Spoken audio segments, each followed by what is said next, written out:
if the choice is 2 rooms of fully equipped operatory versus 4 rooms on day 1, and you had to buy used chairs and recover them, like do the 4 rooms and recover the chairs all the time. Like don't call and ask. So you decided to kind of stay where you are. I'm going to stay where I am to navigate this economy. The attempt was to stay where you are. You actually received. But the fact of the matter is, you're not going to be able to stay where you are if it's required to have the labor costs increase. Right. So I am really excited to have Corey Schobel from ChrisAD here with us today to go ahead and really talk about a few of the things that doctors, in our perception, aren't getting right about the way to think about dentistry now and in the foreseeable future.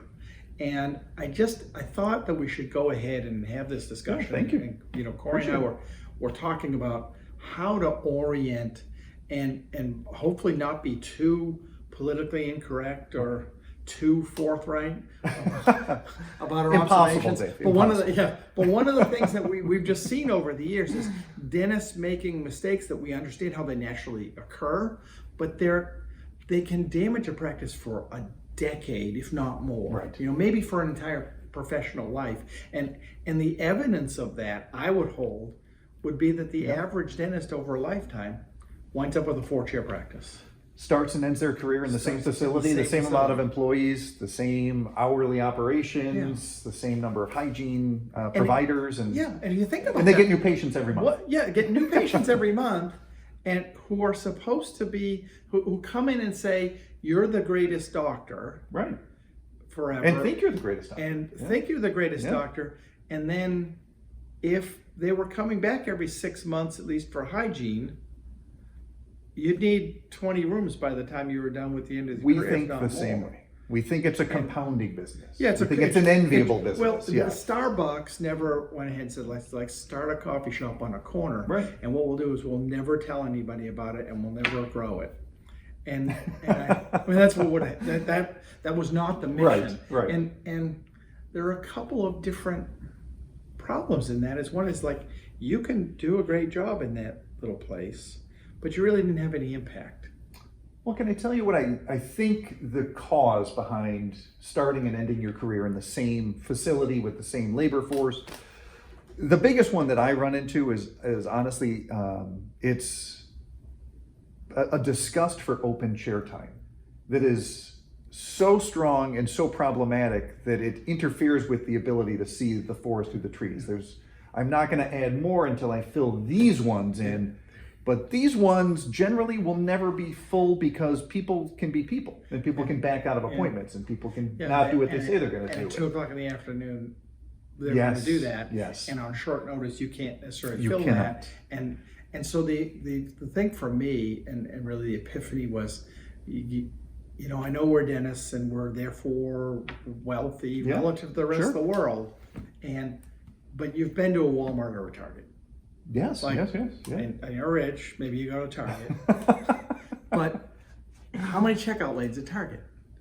There's like 10 checkout lanes. And on Tuesday at 11 o'clock in the morning, or if you just zipped over there at lunch, because there's one human. There's like one human. One human, because what they know is that there's capacity that needs to be flexible based on the demand. And I'll guarantee you, Christmas, Halloween, Easter, correct. I mean, they got like all the checkout lanes will have a person in. They'll figure out that logistics to make that possible. Are there checkout lanes in dentistry? Yeah. At certain times of the day, there's disparate demand, right? The reality is the checkout lane in dentistry is the dental treatment room. Right. And doctors don't think that way because we spend so much for a treatment room. We're pretty much scarred by that. And so we were joking earlier that, like, I would tell a startup doctor, like, if you got to buy, I make chairs. We make the best chairs, right? But like, you're a startup doctor and you don't have a budget. Like, if the choice is 2 rooms of fully equipped operatory versus 4 rooms on day 1, and you had to buy used chairs and recover them, like, do the 4 rooms and recover the chairs all the time. Like, don't call and ask, because don't buy later. Like, there'll be a time when you can move that practice up market, or there's some things where you want some features, whatever. You could do that later. Why for though? I mean, Why- why? well- I can tell you why I think 4, but why do you think No, 4? I think 4 because you've got to have 2 rooms for doctor. You've got to go ahead and be able to run 2 columns. If not, you're just staggering patients out. And hygiene has to be able to grow. And in fact, if you're doing anything right, you're going to outgrow the 4 chairs in no time. Very So quick. I don't like having a doctor come to me with a design, in a strip center for the starting office, and all we can fit 4 chairs in. Right. It doesn't mean you're equipping those, but I'll tell you the other thing that I see is when somebody calls an office, you get a lot of new patients here. It's not one patient; it's a family member calling on behalf of other family members. And when you have a limited amount of chairs, you can't get the family members in a linear fashion. Trying to get all the family members. Yeah, Let's I come mean- in for 4 hours. We're going to see your 3 kids. I got one 3 after kids, the man. other. I'm not coming back at Right. different days. I'm not coming in That's for right. 5 Yeah. hours. Yeah. I'm just And- not doing and, it. Yeah. And to go ahead and think that your 6-year-old is going to be able to wait for the second appointment, and tearing up the waiting room, or the sitting in the room with you fidgeting Correct. around on Yeah. your lap and the little one guest chair, and it's not the way to do it if you can avoid it, and you usually can, again, by keeping the room costs down in a way that doesn't hamper future production. Right. Yeah. And So- each patient, generally, the way we look at this, you guys, is it's simple. Hours are easy to fill certain days of the week and certain hours of the day. That's just the way it is. And they're not always easy to fill other hours of the day. And just look at demographic studies, and it's pretty easy to tell why. Most people commute. Most people have jobs. Most people have a 30-minute drive to and forth from the job. Most people have kids. Their kids Most are in people stuff. that come to the dentist on a regular basis have jobs. That's who you want. That's And who that's- I try and attract, are people with jobs and insurance. The funny Yeah. thing is that doctors quite often will look at an unfilled niche and try to think that they can be Yeah. in that niche. I want to go ahead and be where the customers always are already, Right. and have them come to me, which means most of the patients we get come from other dental offices. They're already patients Yes. of dentistry. They're not the folks that have never gone to the dentist. They know they want to go to the dentist. Yes, we do a lot of sedation dentistry Right. for folks that haven't been in 10 years, but that's 25% of the business. Most of the other businesses, people that have been to the dentist, want to keep going to the dentist, can't get into the dentist, have a bad experience at another dentist, like we're underserved somehow, Right. and We we're find going the to be same thing open here. and available. With the exception of like Florida or some of these really fast-growing Yeah, if population you got centers. fast-growing centers, it's You're different. Massachusetts, I'm Michigan. There's zero population growth in either of these states. You are getting somebody else's disenfranchised. That's right. Patients. That's right. Now, in an area like some areas of Carolinas, in a given year, Florida, Yeah. there are some areas of Texas, you can go on. Yeah. If you're just available and open, you get the first shot at being the dentist. Right. Okay, that gives you a 6-month first mover advantage in that new town that didn't exist right. 6 months ago. The actual brand equity of that isn't all that much if you don't do those other things, because someone else is going to move into that town. Or more importantly, if you don't add more availability in the future to keep what you've already gotten, then it's impossible to keep adding. Right. That's Right. again, that's basically what I think we both see in our businesses Yeah. every day. Yeah. Is the true imposition of growth. It's not the marketplace, it's not the demographics, it's not the competition. It's just you didn't do what you needed to do to Right. keep this recurring annuity And so- of hygiene continuing. So the funny thing is, why don't dentists do that? I know that part of it is we weren't trained in business. Yeah. In dental Well. school, I had 3 hours of business should do it. education, and I don't know who the guy was. It was like an accountant came in, and so accountants on this blog or post, Right. or we're gonna do this, you can send me hate mail. Primary business consultant maybe shouldn't be your accountant, because your accountant is going to want to go ahead and make this as secure as possible. You have to really mess up to fail in dentistry, quite frankly. I agree with you. You have to really I mess up. really do agree And it's with you. usually by overspending. Really agree with you. Okay, it's usually by overspending, and whether that's overspending on the office can be done, or whether it's overspending personally, thinking that you're instantly rich. Sure. And this is a small business. Yep. And another thing that people don't want to hear is small business. We get paid incredibly well, but it's still a wage, and you're still supposed to save some of it. Yeah, sure. And if you don't, that may be problematic. And I see too many doctors like doing crazy things because what they're trying to preserve is every year the same or increasing income in certain increments and spending beyond that every year. And that it's a bad idea. Well, I mean, we talked about this earlier. It's like, okay, so not going to hijack this, but I'm going to do a little bit of a thread here. We can go anywhere we want to go. It's we call it checkbook accounting. It's my checkbook determines how sufficient or insufficient my business is, successful or unsuccessful my business is. Right.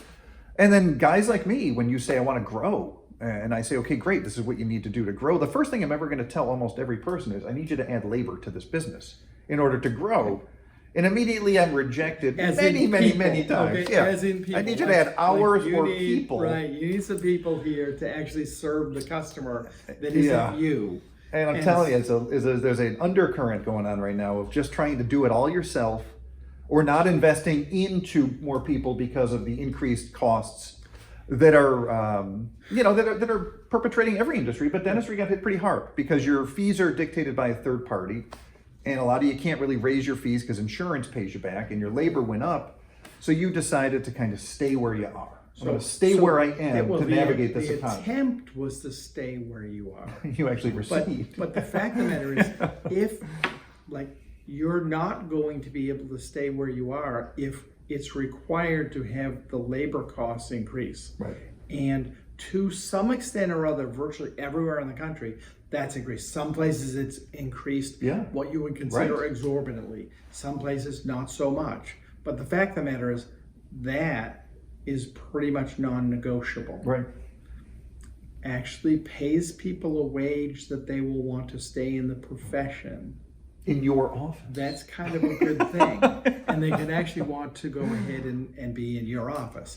Now, the question... It's a competitive advantage, right? Paying good wages. People good wages is a competitive advantage. Okay? And like having the family have that person be a valued wage earner. Right. Like, so there's somebody not trying to pull them away to stay at home. I mean, there's every reason to go ahead and have that be a good thing. I know that sounds weird, but what should we be focusing on? We should be focusing on the thing that we can control, which is revenue per hour. Well, and I'm going to get right back to you, but you also need to focus on the fact that these are patients that come in and are expected to come back, and then there's more patients that come in. Eventually, you have to take care of the people that you're going to take care of, and it's going to require more than an assistant, a hygienist, a front desk, and yourself. Yes, so you're going to need to scale or else beyond that. You're kicking out just as many as you're adding, and a lot of people think the growth is going to come from new patients, and new patients are great, but it's expensive to do it that way. You have to keep marketing for them. And so here's the funny thing is, ChrisAD, marketing organization. Yeah, sure. You can pay them to go ahead and help you get more new patients. But if the back door is open, or if you don't have capacity, what are we doing? And we also changed our criteria for counting a new patient. We count them when they come back into hygiene, just to put a better understanding on the experience and put it more on the team's shoulders and say, listen, you're responsible. They were a prospect. If they come back, If they didn't come, if you didn't make it possible for them to want to come back, and actually they ought to come back with a friend. Well, it influences who you target and why you target them. And I mean, I'll give you a quick, that's the reason we did away with a lot of cash offers is because we found we couldn't get them to re-enroll in cyclical care. Not easy. Right. Yep. So whether we like the insurance or not, it was a pretty pivotal catalyst for getting patients in, because I do believe that no matter where you live, most people are kind of paycheck to paycheck. Yeah. And I think insurance is looked at as a gift card by most people, and they want to use it, and your team needs to understand it, and they better be complimentary of it. And I do want to hit upon something that I'm seeing, and maybe you're seeing it too, but a lot of people, in an effort to not add to their labor force, not go get more good people, not expand their hours of operation, are deciding to drop their insurances. They're going to get out of network. I'm going to go non-par. I'm going to be fee for service. And again, some of you guys can do it very well. And I mean that. Some of you are very talented and have great people, and some of you really should reconsider. Right. Because you're not ready yet. You're not ready, or it's a business plan that has a smaller market. And there are markets, and you've got to know your market very well. But patients will say that they'll stay with you forever. You're going to be my doctor forever. There's actually, I would have a caveat on it. I'm going to be your doctor forever because you're within 5 miles of my office and you take my insurance. Like, I would, from an ego standpoint, I would feel better if it were like when somebody comes from 30 miles to see me, I actually feel a little conflicted. You know, the patient flies in to see you. Let me tell you something. Yeah, there's 5 of those. You'll like this. We did a study in conjunction with Northwestern, like 4 or 5 years, so it's a little old, but No, it's 4 or 5 years. it was 4 or 5 years. So it was define a good dentist.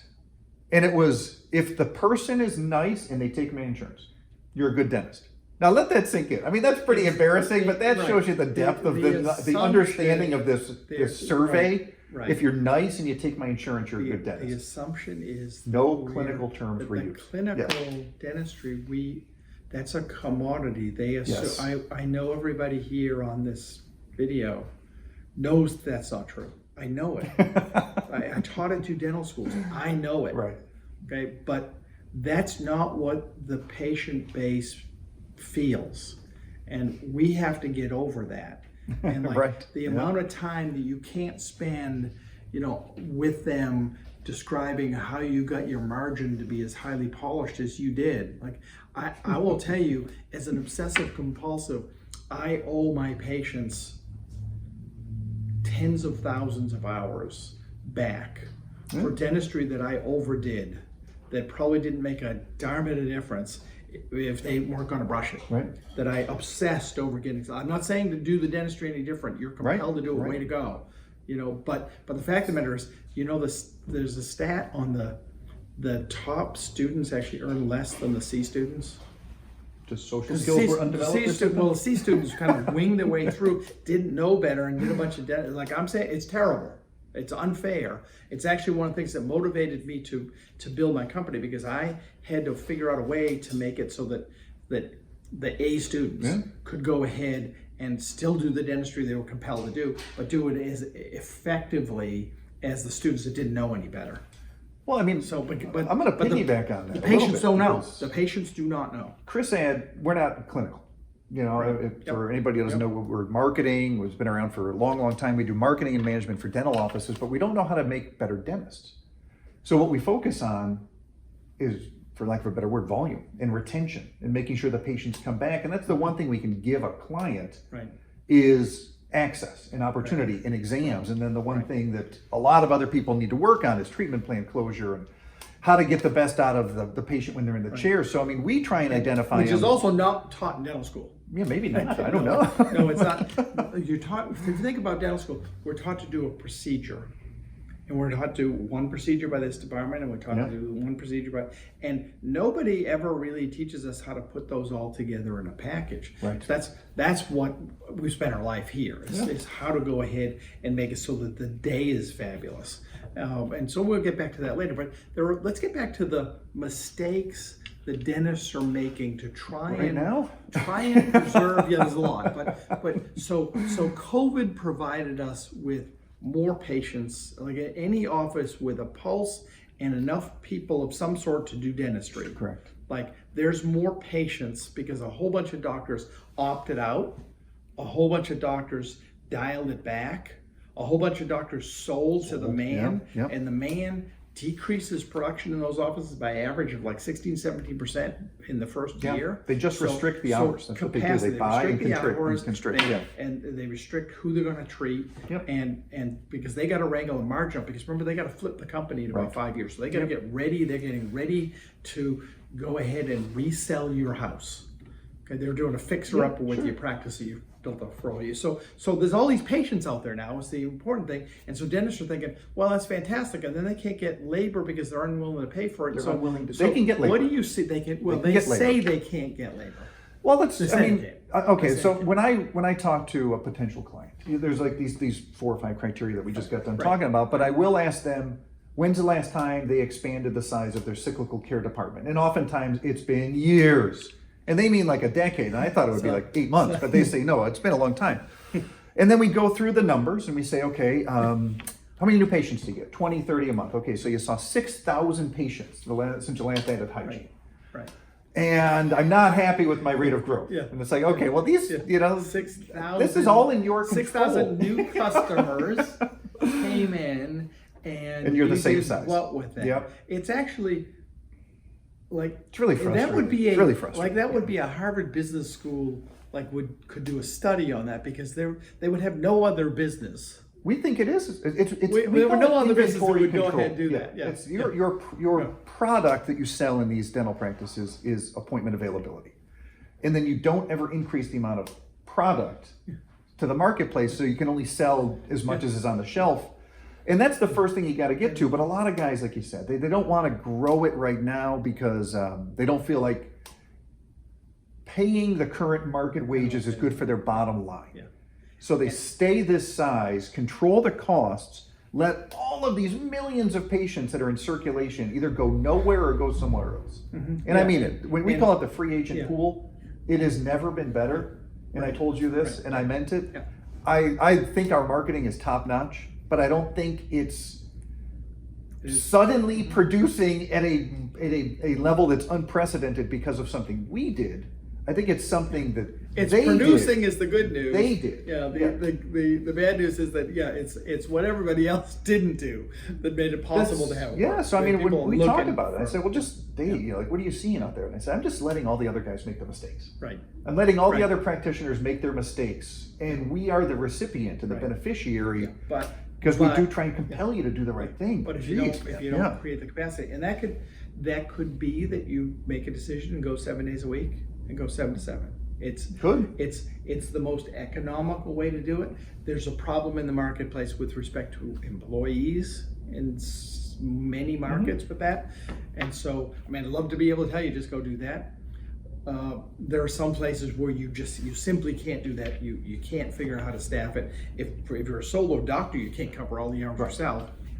If you're in a 4-chair, 5-chair, chances are you're the solo doctor. So it's a catch-22 because you can't go ahead. I mean, you could, but you're going to kill yourself doing 16 hours. But or you remember 12. you talked about Target earlier? Generally, and I've never worked at Target, full disclosure, but I do believe you make more money working in Target during the weekend yeah, shifts or in any retail Yeah, you during can the go weekend in. shifts There's a because reason. they're more. Yeah. There's more popularity yeah. from the marketplace, and they need it to be staffed. And so Target doesn't raise the prices on the toilet paper Correct. on Sunday, even though they have to pay the employee Correct. more on Sunday. It's kind of interesting. Correct. Okay, but they can go like, wait a minute, so all the prices change if you want to decide to shop Saturday evening or after you get your paycheck on Friday. They don't do that. Right. And so we don't think that way. We as dentists, I mean, one of the reasons we needed to kind of talk about this is we've got to reorient our thinking. And the good news again is you're in complete control over your thinking. You are. Like you can change that. So we've got participation status. A whole bunch of people are dropping. I mean, there are some truly horrible plans. If you've got this much business and you Right. can't get to it for the foreseeable decade, okay, drop a plan. But that's different than dropping like There's a lot of people trying to go fee like for service. there are a ton of people. We had a doctor here. I did my best to mentor him. Yeah. I really did. He moved back to the West Coast. It was good that he did that. And I told him what to do because I want him to succeed. And I got a call a year later. He bought a little practice. It was okay that he bought a little practice. You know, you're going to do sedation. So, and called back and said, so I did exactly what you told me not to do. I hired a consultant who told me to, like, that because I was so incredible and I'm like so amazing at sedation, which is true, that I should like drop all the plans. Right. I said, so what did you do? So I dropped all the plans. I said, and so why are you calling? He said, because 60% of my patients Of course. are gone. And they're gone. And once they're gone, they're not coming back.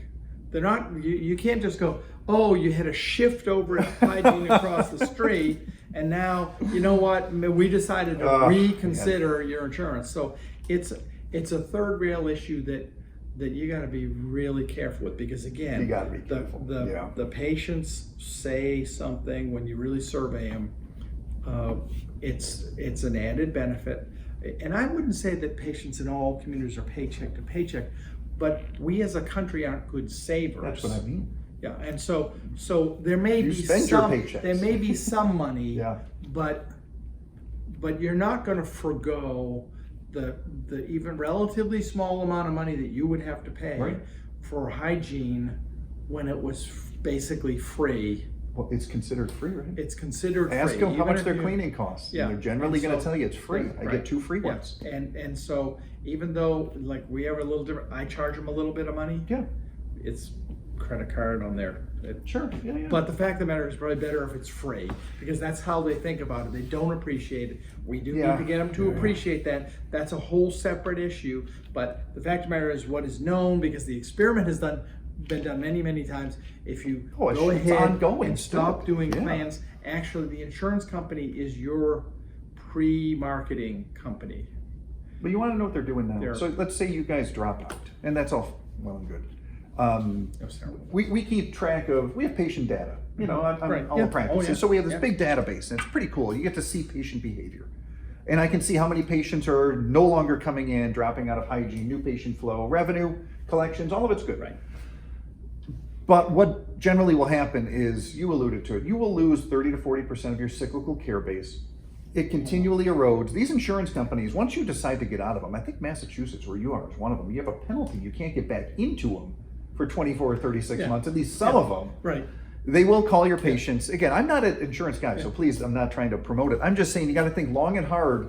If you got deep roots, you can get away with some of this stuff. If you got shallow roots, it's a lot harder. If you got deep roots, you can get away with it, but you are going to be diminishing the practice. Well, yes. So you That's can right, go yeah. ahead and actually get away with it, increase your net for a certain period of time. Right. But you're just killing the practice. I mean, you are killing the practice. The practice doesn't die quickly, but you're diminishing what the potential growth of that could be. You want to know what you're which is diminishing? really- The amount of providers in the practice. Oh, yeah, Ultimately, yeah, you yeah, are making yeah. it back to a single Yeah, you're- practitioner. and that's With few like exceptions, Greg with few Stanley, I exceptions, don't know if yeah. you ever met I Greg. like Greg Stanley. Met him many times, yeah. I Yeah. really have great respect for Greg. But Greg referred to it as retiring practice. Right. So now, I don't want to be that guy that on the last day, your last ancient patient, like you went to another wake of your ancient patient who stayed with Right. you as you close the doors on your little decrepit place and sell the records, of which there aren't many anymore. Like I just like think about that as a, you know, I guess it's a place if you don't like to be home, you get to hang out in the office. I think but- we have the same goal for what Yeah, dental practice yeah. should be. It's Yeah, to it's make it's- yeah. optimal use of your Yeah, facility, yeah. to make money when Yeah, you're not there, yeah. to continually grow the cyclical Well, care department, to care for your See, community. A lot of doctors have a huge I mean- problem with the concept that the place isn't them. Yes, they do. Yes, they do. And you know that really you'd have a situation where you could not be there and it would be okay. That the patient would go, oh, where's Dr. Ahern? Oh, he's not here. Oh, he was good. So But he's replaceable. He's not nearly as good looking as he's not nearly as good looking as you. He's replaceable, Or it's like, that's I right. heard you graduated from Columbia. Oh, Yeah. yeah, good school. Oh, Right. really? Okay, great. Yeah, I want younger doctors. So I pursue Sure. younger physicians as my doctors. As a patient. The choice. I'm You've made a actually deliberate looking. choice for I made a us. deliberate choice that I want my doctor to live longer than me. Yeah. And I want my doctor to have relatively recently graduated from a phenomenal school Yeah. and have evidence that he studied or she studied. So senior doctors, I mean, here's there's this crazy thing that the senior doctors have learned so much. We learned so much. We got great prosthetic training, like in things that some of the new students didn't get. But the newer students had Cool with phenomenal technology, man. education and great with technology and Seriously, assume yeah. and can walk in and just use the technology and have a whole career ahead of them to go ahead and study new and better things. And if you can't get somebody in that mold and figure out how to teach them the things that we know, how to do the business better, you're making a mistake. And so some of it is, well, I'm going to have somebody here for a few years and then they're going to leave. There's the threat. There's always the It's always the potential to leave. potential. I mean, it's There's always the okay. potential, but But what happens if if- you make a great living? Make a really First good of all, living. I always wanted to be an associate. I tried. I mean, this is a story. I tried to be an associate. I literally had as my mission to go ahead and be an associate. Turns out I'm not associate material. Like, I didn't leave. I got kicked out because I always had ideas. I don't see a lot of ideas. $350,000, $400,000 a year associates Yeah. leaving. Now, there Yeah, are they some, don't- but yeah, there are they're few. not There are leaving, few, okay? I'll be They're- honest. Yeah, they're not. Yeah, Yeah. And usually they spend the next decade trying to replicate what they already had. Yeah. And actually, if you look at the loss in time and effort, and the time, it's actually not that great an investment for many of them. Well, here, I want And to here I talk build about offices. So why associates leave, according to what I know, because Yep. we have a recruiting department, you talk to Yep. some of these guys. Yep. It's not complicated. They leave because they're malnourished. They typically don't have enough exams with which to succeed in your business because you didn't increase hygiene. Okay, let's repeat So that. they're eating- They leave Yeah. because they're malnourished. They can't make a living. Okay, they cannot. And then what They're they do for forced to exams, leave. they take it from They your didn't- schedule, they and didn't- you right, get mad. Right, Yeah, they didn't because they want to cannibalize leave. you. They Yeah. didn't want to leave. They had to leave Yeah. to go ahead and be able to earn what they rightfully deserve to be Correct. able to earn. And all that the office had to do was make it possible to be fed. And so let's talk about for a minute about what it means to be fed. You need enough new patient flow, enough chairs, That's correct. and enough clinical folks to support that, and folks that will actually make sure that you get paid. Right. It's really not that hard. It's not that. Yeah. That's it.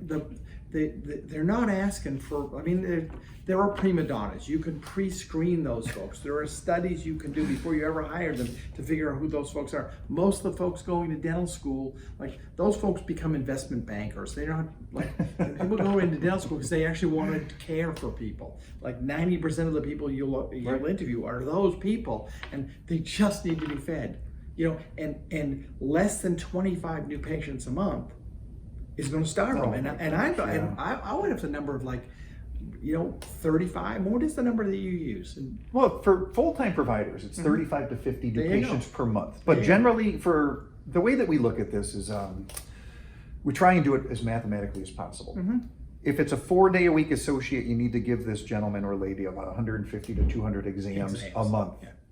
And it can be a mix of comps, limiteds, periodics, but Just that many touches. that's the kiss of death. The most associateships fail because again they were just it wasn't a sufficient enough opportunity for employment to stay long term. Your business, when you hire them, sometimes ebbs and flows when you hire an associate, the profitability. Well, some doctors just don't have a very good long-term perspective on that, what an right. associate's going to Right. be. So I've seen a lot of short-term associateships come to an end in and 60, and the 90 fact of the matter days. is, And it's like, the associate, so we've made it really clear, the associate is going to under treatment plan. yes. The associate to succeed is going to go ahead and maybe do a phase 1 that is punier than the one that you would have been able to do. They're not bad people for it. They haven't been brought to understand how to do that. Your organization may be not good enough to support that. You may be unwilling to take the best treatment coordinator and put them with that person instead of with you. You may have been unwilling to put the best assistant with them. You may have like the extraordinary assistant, and then everybody else is the farm team. Well, you can't have the And new you assistant can't have with the that. new associate with the and new you can't treatment have coordinator. that. And most Yeah, this is offices, true. another in defense of the doctor trying to embrace associateness for the first time, is most doctors aren't prepared for the training and nurturing of the team that is going to be required to support that doctor. Right. And unless you're ready to do that, you're setting yourself up for failure. I mean, you've got to go ahead. So you could go ahead and take your A team and move them over to the doctor, and then you nurture the B team. Well, what did I tell you when we were talking about it? So we're talking something, and I said, like, most guys that embrace, or ladies that embrace a purely associate-driven business model had to do so out of a catastrophe that happened, like a car accident or something. Right, they had a skiing accident in Aspen. I mean, we promote this business. We promote it mathematically. We promote it as calculated as you can. But they still that's interesting. Yeah. But then when they fall off the ladder, then they have to deploy it, and then almost universally. I wish I would have done it 10 years ago. I wish I would have done it 15 years ago when you first met me. My first. I tried. My first associateship. The doctor was on life support in the hospital where I met him. Okay, so that's how you got the job. I think that's how I got the job. That's how I got the job. I moved out here, like my wife got permission to transfer in medical school to Brown. I had 6 weeks to leave my teaching position in Michigan. I had 6 weeks to sell a farm, like take my practice and kind of hand it off and move out here because she was starting medical school. And I called around and somebody's like, yeah, I got a job for you. I was like, well, I got to meet the doctor. Yeah, he's at Brown Hospital. And he came back and this is a true story. You probably don't know that. He came back and I'm not super nice, but I'm reasonably nice.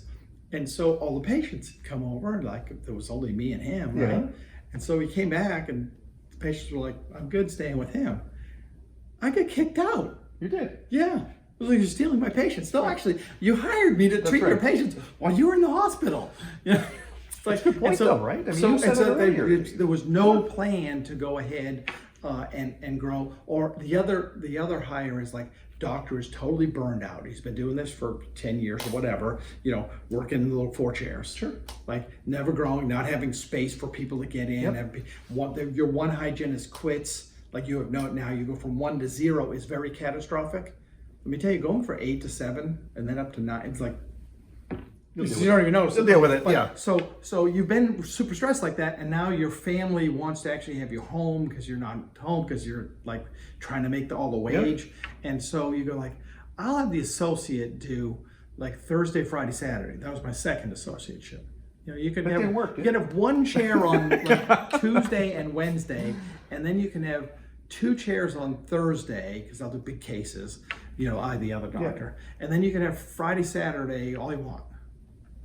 And but with the B team that doesn't really know what they're doing. And you're referred to as the other doctor. And you're referred to as the other doctor. We have another doctor if you want to go to that guy. The doctor with his hands, and so how does that work? And this is bad business behavior. Like Starbucks is working very hard to make it so that any time, any day, you go in for a latte, it's the same latte, and you go like.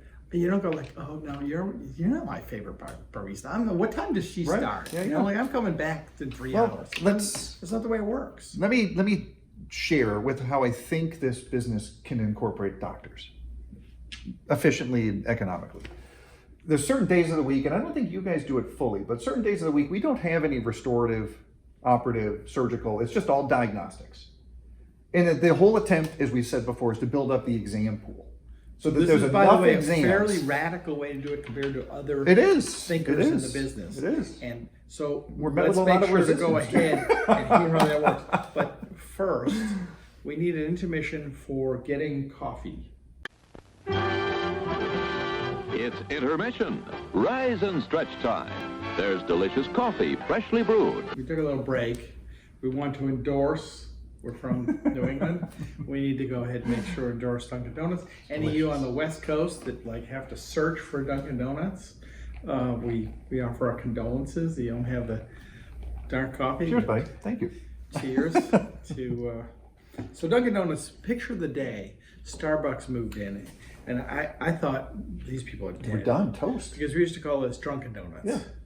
And there was like a guy smoking a cigarette, and at 2:00 in the morning at Dunkin' Donuts. They still riff on that. So we figured, Saturday Night Live. we figured that was over, and so the folks at Bain, Mitt Romney, went, wait a minute, you can sell coffee, they can sell coffee for $5. Instead of charging 75 cents for our coffee, we could probably charge $2. Instantly profitable. Instantly profitable. Instantly profitable. We already have the stores. We don't have to build the stores. You just have to paint them. There we go. So Same there's the theory behind thinking, dropping your participation same status. thing with Different the- industry, but yeah. Exactly. Instantly profitable. So the associate thing trips up so many doctors. So first of all, there are a whole bunch of people that wind up, young doctors that work as serfs in these offices and really get delayed and discouraged in their growth. And that's bad. And then you've got a whole bunch of doctors that really could use a compatriot in their practice and expand the practice and allow all the things that any normal business want to do, which is grow And make money when and they're make not there. money when they're not Right. there. You know, so if the practice only makes money when you're there, it's really not a business. I mean, that's a glorified job. I think Warren Buffett said it's not a business. It's not a business. Yeah, It's that's not a his business. actual It's definition a of a glorified business. Yeah. job. So so even dentistry Yeah. really doesn't. If you can't go home and still have the thing work, you got a great paying job. We're very lucky in dentistry. I mean, we're Yeah, it's incredibly great fortunate. And so, but that's just luck. You don't get any points for that. You get points when you can go ahead and actually make the business do better. And picture coming back from vacation and having a patient go like, "I'm good with Dr. Smith. Yeah. You know, like, it was great. Your care is great.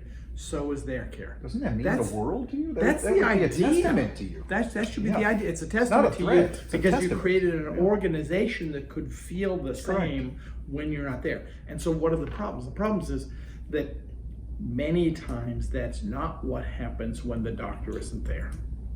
But that's a systems problem. That's not a that's a you problem, That's right. not a them problem. I mean, every now and then, yes, you hired the wrong doctor. It's a them problem. But that's a minority of the time. Most of the time, it's a you problem. You let it happen. Yeah, You weren't I know. ready to go ahead and scale things. It actually never occurred to you that you had to go ahead and have replication. Therefore, you had to have training systems, or you had to figure out a way to scale the thing. None of this is taught to us in dental school. None of it's the only thing we're focused on is doing a procedure. That's all we've learned to focus on, and that's a distortion of what the actual enterprise of dentistry could be, and that's the challenge. So, Well, I mean, ultimately, Dave, the way this works, the way I look at it is there comes a time, maybe not in your life so far, but almost every clinician that I work in, they contact us, and very few of them say, you know what I want? More hours. I want to work more hours and more days and see more patients.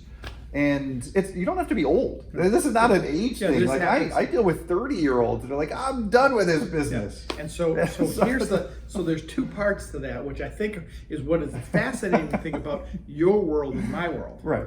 And again, why there's an interesting intersection between the two. There's a beautiful If symmetry. you between got to that point, part of it is because you screwed up and you let dentistry be hard. Yeah. So, like, here's good news in this. You need to grow because it's not a business if it's all about you. You need to have your income not suffer that much when you bring the associate in, so you've got to have the organization ready to assume that person. And so the question is there a bridge between those two that buys you some time? And the answer is yes. Yeah. It's actually get good at dentistry in a way that doesn't kill you. The easiest job I've ever had, is dentistry. Easier than working in the restaurant when I was a kid, easier than painting houses, easier than doing construction, easier than doing I have a factory now and a design studio and an R&D, those sorts of things, super hard, super risky. Like, I'm not saying that I'm not doing them, but the dentistry is actually easier. Every day I drive that way instead of driving this way is borderline crazy in terms of the difficulty, but it took 20 years of figuring out how to make it easier. So the good news is you can make it easier for you, but it doesn't change the fact that you're not supposed to have it just be for you. Right. or else it lives with you and it dies with you, and you can get in an accident, and every day you've got to worry about you because you're the center of this universe, and it's all going to fall I have to apart. play if you that don't. card sometimes. It's What really- happens if something happens to you? Heart attack. What happens if something happens? I mean, I hate to say it, but it's like how you kind of get to chapter 1 of thinking about incorporating somebody else is just, you know, Think what are you about going to do? that. What are you going to do? So, again, I just want to go back to the ways that we have found to most effectively build them up. It's not to market to fill an associate schedule that did not exist until you hired them. It's to increase the exam pool prior to hiring them so that when they come on, they have 50, 75, 100 exams that are theirs, that are not eating into your schedule, that are not cannibalizing your revenue. And the way that we've found to do it is to dedicate certain days or certain times of the day to just do exams. Now, days of the week is the easiest in my experience because I find schedule. it's easiest to find hygienists, and I know most people don't like this, it's easiest to find a hygienist on a Saturday because she typically has a job Monday through Thursday if you're willing to hire part-time. You can have 4, 5, 6, 8, 10 chairs dedicated to hygiene. 6, 7, 8, 9, 10 hours a Radical day. statement. So hygienists, the doctors in all these other offices don't want to work 5 days a week, never mind. Correct. Okay, they Correct. don't want to work 4. Okay, so the hygienists, you know, most hygienists have a need for income, or many, and are available for you part-time 1 day a week. And the most likely Yeah, day Saturday. that they don't work in their other office is Saturday. Well, it's So- also the easiest day to fill. And it's for totally me easy to anyways, fill. from a No, it's marketing simple to guy fill. perspective, It's it's simple to easy to fill. And again, if you bring it back to who am I trying to attract? I'm trying to attract somebody with a job who subsequently has insurance. And according to the Bureau of Labor, most of us work 8 to 5 or some derivative of 8 to 5, which means if you only hours are 8 to 5 Monday through Thursday, Yeah, it's try- harder to, it's like a gradient. It's harder to get somebody in Tuesday at 3 than it is Saturday at 11. Yeah. It's just make it easy on a marketing guy, and they tend to make it and easy will on you you. get some Yeah. cancellations on the Saturday? sure. Yep, you Sure. will.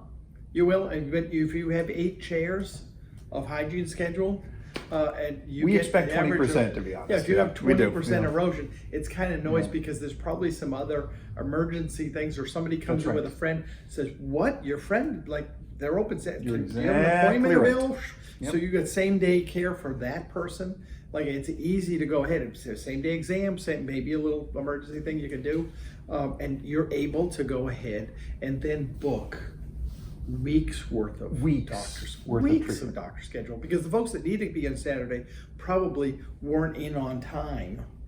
Yeah, and they tend to 'cause they miss couldn't work get to in. come get the crown Yeah. done too. They And- really have no and problem with they'll coming come back. in on the Tuesday Yeah. for the crown. As long as the team does their job and it Right. doesn't open-end it, when do you want to come Yeah. back? Yeah. But this is something that, again, I don't think we intended this. I really don't. But I think what we found is that most doctors can't juggle. So by concentrating simply on segmenting the hour or the day, this is all you're going to do is Yeah, they have exams. to- like, It's hard to be a doctor. I think I'm not a doctor, but I think it's hard to do, as our doctors have said, it's hard to do surgery, then get up, then go talk to somebody about their teeth and their dog, then go back and be summoned for an emergency, then go back to surgery, then get up again. Right. And we find they just want to do one thing and, do you it can well. do Yeah. it with very specific tools, but it's not natural and it takes Yeah. training. Yeah, yeah. And so the easier way is to do it the way Corey's saying. Agreed. And if you're not going to do it that way, don't just have a young doctors wandering into a treatment room and expect them to be on time. Do you want Get to know out where of we there on borrowed time. this model? I'll tell you. We borrowed it from an orthodontist, honest to God, who did all their Right, yeah. consults from 3 till 6. Mm-hmm.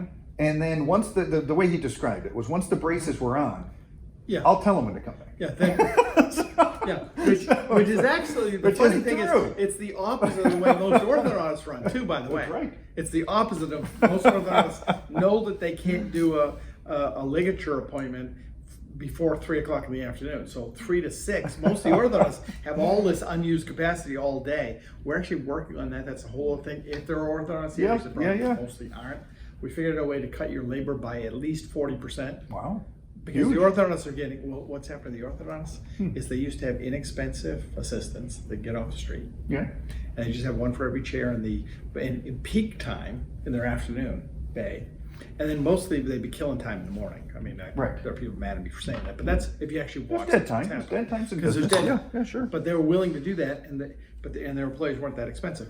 Well, us GPs, when there became a little shortage of employees, Took 'em, the best paid 'em place more. to go Yeah, ahead right. and find assistants was find orthodontists. We took all those.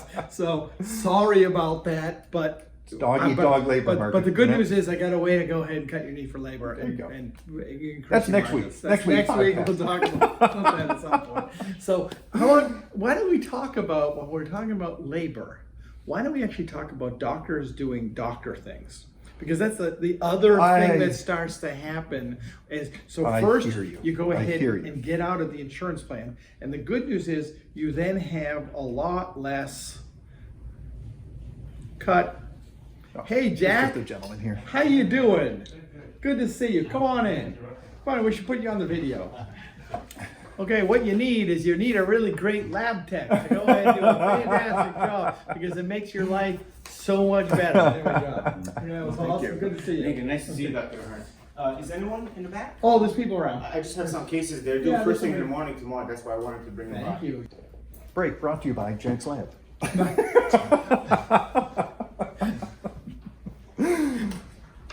So let's go ahead and talk about doctors actually doing doctor things. Crazy concept. Because you've got doctors that, so the first thing they do is they cut the insurance, which at least cut half of the practice so that they have less to do. Well, now they're paid what they think they So deserve. now they Theoretically, yeah. Theoretically, they could go ahead. So the goal for too many dentists is to go ahead and protect at all costs the absolute amount of money that they made That's last right. year. That's right. That's the. And I must that's make the it again, same- according to my and- accountant. and- Yes. That's right. That's primarily because you spent all the money. And so one of Who the knows things what that's a they did with difficult it. discussion. Yeah. Now, mostly, and I know there's, and because there's a decade of not feeling like you're able to earn the wage of a doctor and to have the things and you're anxious to have those things. There's a bunch of emotional reasons, and your spouse may be thinking, you really were supposed to have more. And I think there's some of that. there's a There's some good of bit that, of yeah. that. And But the can I reality, ask that's you- what the way businesses think. How do you get more by doing more yourself in your experience? Do you get more by doing your own hygiene? Do you get more by Well, it's tempting. processing your own claim, as rectifying your own the books? business It's got, like- as you start a scratch start, so start from scratch, well, as few people as possible. And I understand, like the thought of having a few months of negative cash flow is like devastating, folks. Scary, And it's yeah. scary. But the question is, do you believe in yourself? Like, if you don't believe in yourself, like, what the heck are you doing? Like, if you have a miserable associateship and you conclude associateships are miserable and I've got to go ahead and start my own practice and like 3 months or 4 months of negative cash flow are going to kill me, Yeah. get a better associateship. Like, there's somebody out there Call me. that would actually. I'll give you a great associateship. There's, I mean, there's folks out Anywhere there you want. that actually would want to nourish you and give you a ton of patients. They got 100 new patients that they would like to True. give you a month. They're like swamped in new patients from all the practices that cut all the plans. That's and, right. and are killing right. the practices around, and all the DSOs that are reducing themselves by 70% the first year. And like, they're there, and you get one of those first, and then go make money and learn over there, and then tearfully leave that when the time comes if you need to, and leave it a better place. Okay, that's an ethical.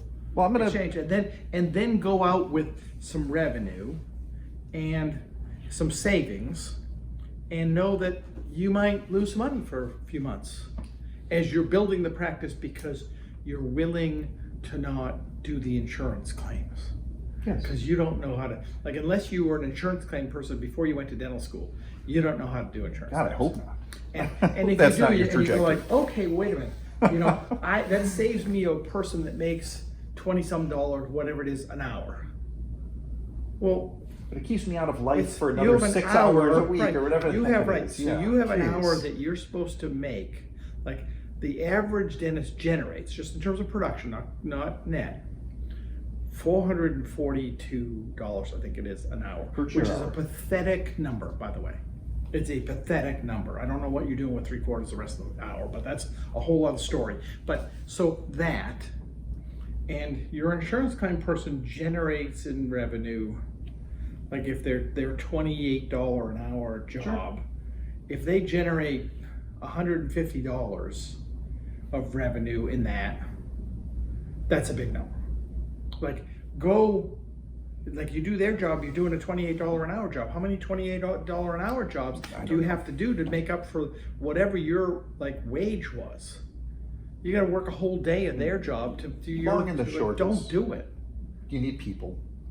Volume matters. Employing people is important to growing a business. Can't do it yourself. And we were talking. They earlier, actually it's like- probably have relatives that want to come to your office too. Like, In yeah, the first maybe, couple of yeah. months.